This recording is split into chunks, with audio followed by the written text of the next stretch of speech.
عارف عارف مديحة زميلتكو؟ ايوه عارفها، مالها؟ بقت بخد واحد.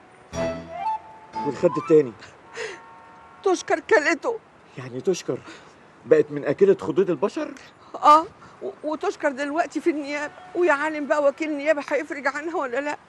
اصلهم قالوا لي ان مديحة محتاجة عملية تجميل، لازم يرقعوا لها الزخة. يا عيني عليك وعلى اللي جرالك يا مديحة. يا عيني دي اكيد هتحتاج عملية نقل خد. اتفضل. مبروك شحاتة، مبروك. مدرس اول بمدرسه الانشطار النووي وانيس الخطيبه، خطيب الانسه. الشمحتجيه الفتوه. انت مدرسه انت؟ دي سفاح. ايوه سفاح يا باشا. عملتي عاهه مستديمه للبنت في خدها؟ انت مستويه نفسك ولا ايه؟ ربنا يهدك، ربنا يهدك زي ما انت هدانه. الهي يا رب ينتقم منها. انا مش عارف سنانك دي ايه بالظبط. بص بص يا باشا، افتح. مش سنان بني ادمين، دي سنان سلعوه. شفت يا باشا، هتجوزها بالسنان دي، شوف حتى هتبقى ايه بعد الجواز. المفروض دلوقتي انزلك الحجز 4 ايام. 4؟ 4 ايه؟ خليهم 8. ايه مبروك؟ ايوه 8 ايه؟ خليهم 18. عندي صحفي بره عايز ياخد اخبار، اقول له مدرسه كلت خد زميلتها؟ قول له يا باشا، قول له. وتنزل كده بالبلط العريض في صفحة الحوادث: أكلت خد زميلتها ثم استدارت على خدود التلاميذ. إلى كل أب وكل أم: لا ترسل ابنتك إلى المدرسة. المدرسة بها تشكر. من بوليس العاصمة إلى أحمد إبراهيم، المدرسة بها سم قاتل. قد كده انت حمارة يا بنت، قد كده مش عارفة تسيطري أبدا على تصرفاتك. أمال فين الدرس اللي اديتهولك؟ ها؟ اتأنى واستنى واهجع ووعاك يا دروبش تطلع. قولي لي بقى يا دروبش، هتقابلي زمايلك يا اختي في المدرسه ازاي بعد ما كلت خد زميلتك؟ لو حبيتي تبوسي واحده منهم دلوقتي هتطفش منك بالمشوار من الخوف. كفايه يا ماما، كفايه بقى مصطفى، كفايه انا عراسه. انا عارفه ان انا غلطان وغلطانه غلط كبير كمان. يا ساتر يا رب. طب يا اختي اللي بيعرف انه غلطان مش يصلح غلطه ولا يتمادي في الغلط؟ معرفش بقى، انا بقى مخي بيقفل فجاه كده. ده اذا كان في مخ من اساسه. اتعودي يا حبيبتي مخك ده ما يقفلش. حاضر هحاول. المهم دلوقتي شوفي طريقة تعوضي بيها الغلبانة اللي كلتي خدها والضحية الكبيرة. مبروك. طب اعمل ايه يا ماما عشان مبروك يسامحني؟ نعم يا اختي، يسامحك؟ مبروك خلاص، راح راح راح راح. لا يا ماما اوعي تقولي كده، ده انا يروح نظري ولا ان مبروك يروح مني. يا سلام يا اختي، مفيش حد في الدنيا يستحمل واحدة زيك انتي. امال عايزين نبقى ازاي؟ الراجل يا حبيبتي عايز ست ناعمة، ست رقيقة، ست هادية، ست تحبيه وتطبطب عليه، ترد غيبته وتواسيه، تبقى ستر وغطاء، تبقى سر وأمان، تبقى المحطة اللي يهدي عندها ويستكين. لكن بقى لما تبقى متوحشة زي كده وصوتها عالي ولسانها سابق تفكيرها ما ينفعش يا حبيبتي. الراجل بعد شوية خلاص مش هيحس جنبها برجولته أبدا، لأن الرجولة خشونة والأنوثة نعومة يا فقد النعومة.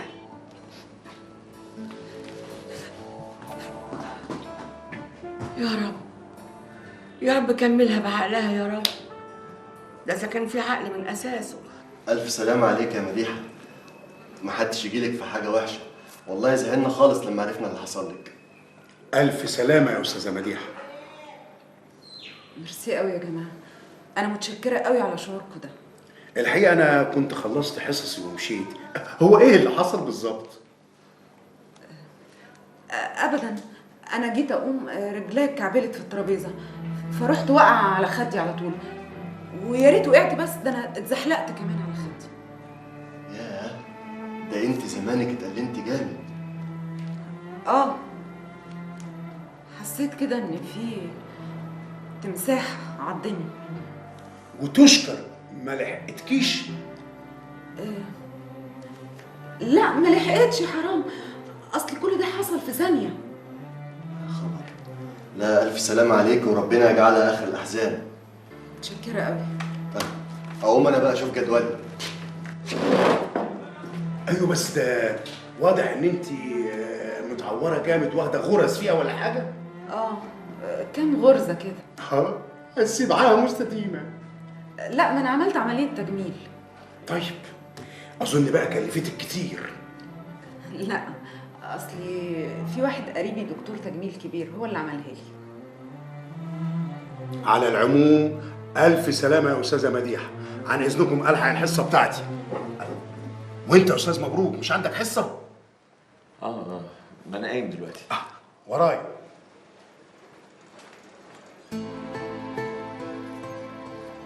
ليه قلت كده؟ ما قلتيش الحقيقه ليه؟ ما ينفعش. انا لو قلت الحقيقه لزمايلنا كل الناس هتكره تشكر، وكمان التلاميذ هيخافوا منها. مش بعيد يروحوا يقولوا لاهاليهم، وكمان جايز اهاليهم يعملوا شكوى في المنطقه التعليميه. اذا كان عملت كده مع زميله هتعمل ايه مع اولادهم؟ فكرت قلت بلاش تشكر تتبهدل.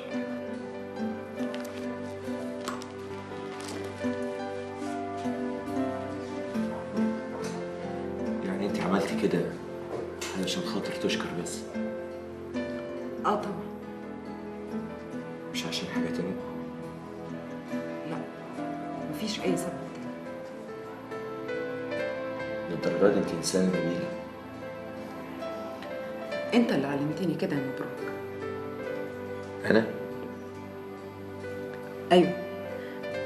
فاكر السنه اللي فاتت لما كان عندي مشكله مع الناظر وانت حلتها لي؟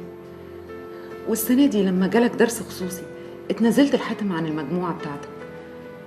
عندك حاجات نبيله قوي يا مبروك. يعني انت اللي علمتني كده.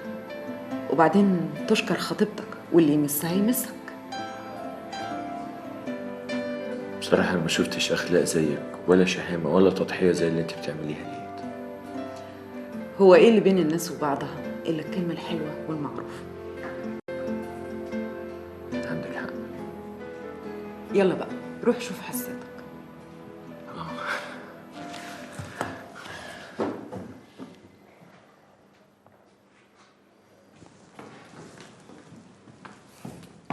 صباح تجلي حسب التوقيت المحل يا باشا.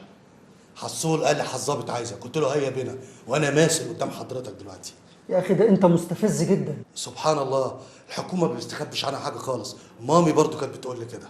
ده انت رخم. الناس كلها يا باشا كانت بتقول لي كده. ها، الورق اللي قدام حضرتك بعته لمعهد السكر وتاكدوا انه سليم.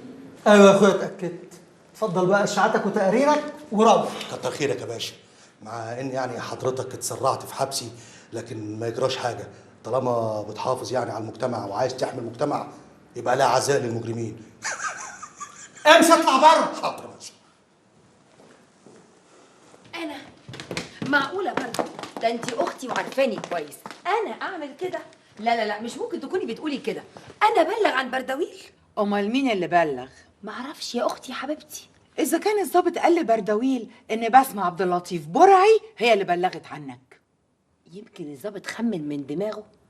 اقولك اكيد خد اسمي من المحضر القديم ساعه ما لقوا جثه سباعي جوزي. انت فاكراني عبيطه وهصدق اللي بتقوليه ده؟ طبعا انت اللي بلغتي. طب والله العظيم والله العظيم ما انا اللي بلغت. وكمان بتحلفي يا كدابه. طب بس طمنيني بجد،